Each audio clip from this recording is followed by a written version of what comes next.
listening to Multi-Family with Moseley. In today's episode, you'll be joined by Todd Spitalny, our host, and Johnny Moseley, CEO and founder of Moseley Multi-Family, to discuss how they got into the industry and what's next for this podcast. Let's listen in. Welcome to Multi-Family by Moseley. I want to welcome Johnny Moseley to the show today, our opening episode. I'm Todd Spitalny, Director of Sales for Moseley. Johnny, so we wanted to get you on here to talk about this, to find out, why did you start this company? What got you into this? Good question. And I went into construction because growing up, my grandfather was a home builder, and he was a mentor of mine, and I wanted to follow in his footsteps. Well, that's great. So, obviously, you got into construction. What they don't know, the listeners, you and I have known each other going back to 2004, back in your days with Signet back in the day. What were you doing with Signet at the time? So when I got out of the Marines, right out of high school, I went into the Marine Corps, served 4 years. And then when I moved into this area for doing construction, I got my first job with Signet Construction, hired as a project manager. And then I resigned 10 years later as president and started Moseley Construction Group. Now, when you started Moseley, what were you doing at that point as a company? You mean what type of work we were doing? What type? Were you doing new construction, renovation? I was doing everything, really. That's what we did at Signet, whatever the job was, whether it was an office building, an apartment building, a dental office. We would do any type of work. And that's what I started to do initially with Moseley Construction Group. Gotcha. So when did you decide you were going to make the transition from new construction, Sure. design build, into the multifamily renovations? I read a book called Good to Great by Jim Collins, and he talks about, the book's about all the things that great companies have in common that went from being good to great. And one of those was focusing on what they can be the best at, what they can make a profit doing, and what they were passionate about. And he calls that the hedgehog principle.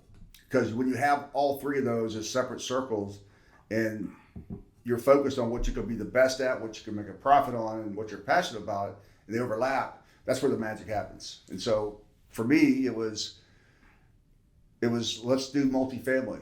We were doing a lot of multifamily renovation at that time. It was profitable work versus the commercial work that we were doing in 2010. Nobody was making money doing commercial work or TI work. Just wasn't there. Yeah, I mean, I know from my experience years ago, starting where when I first met you, I was with Ryco Kitchen and Bath at the time doing multifamily, new construction, cabinets and countertops. Right. And then That's where I met you on the Osprey, the condo buildings for in Belmont for Comstock. Yep, the old Osprey.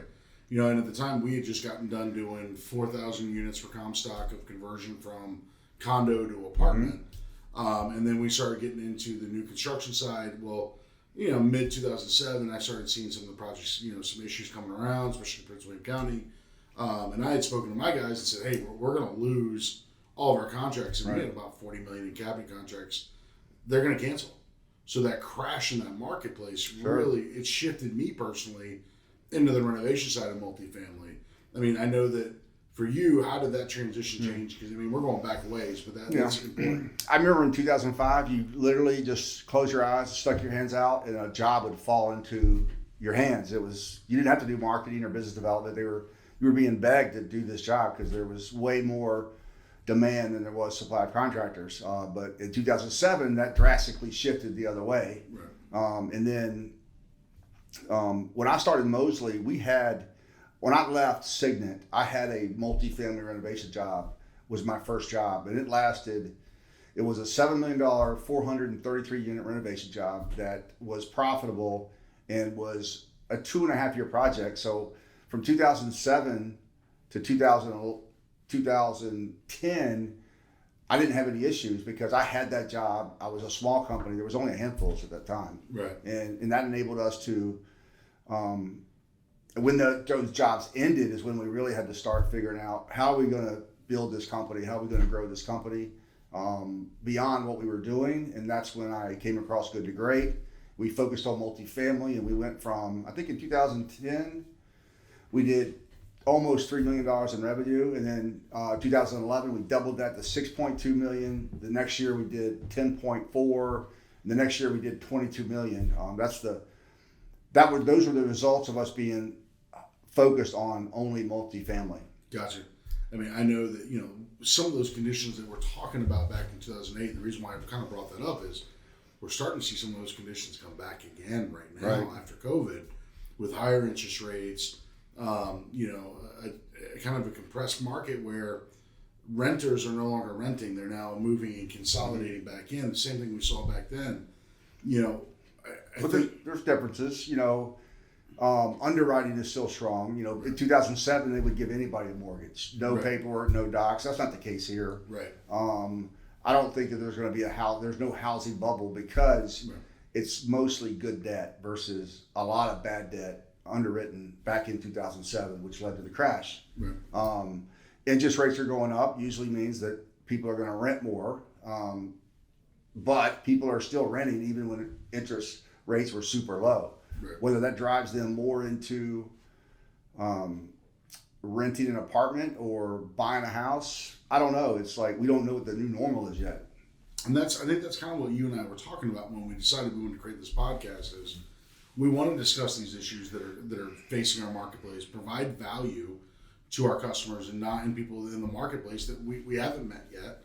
And I think that's part of why I wanted you on today was to kind of talk and kind of set this up. You have this vision for a series of 12 videos of what are the 12 hidden costs of hiring, of hiring the wrong contractor and and developing the wrong project scope, right? So I think that's where we want to go. And what was your vision behind that? What are the things that you want to talk about? I just one day thought that how we can best add value is to provide our clients, what are the top 10 or what are the hidden costs of hiring the wrong contractor, whether that's 3 major things or 10. You can go pretty granular on that, and we see the same mistakes happen over and over and over. We've taken over dozens of projects from another contractor, and they're usually pretty common reasons why. And so how can we prevent that from happening in the first place? Because there's a lot of hidden costs in hiring the wrong contractor. Your units aren't getting done on time.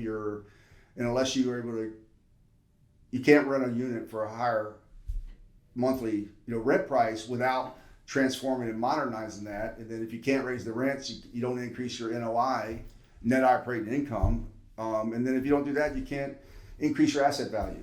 And I think those are great topics, and I think we're going to expand further on that about how do you as an owner set yourself up more success, whether it's on the front end of the project, whether it's the hiring of a contractor, whether or not you scope it, you develop it, the finish schedule you do. We're going to get into all those things. We're going to get into this. We want to provide value to all of our customers, to the marketplace. And I'm excited to see where we go with the guests that we're bringing on. Mm-hmm. We'll talk about the math. We'll talk about how you develop a proper scope based on the challenges that we're seeing right now in the supply chain. We're going to get into all that. So if you really want to know more, check into our next podcast. Sure. We'll see you then on Multi-Family by Moseley. Thanks for listening to Multi-Family with Moseley.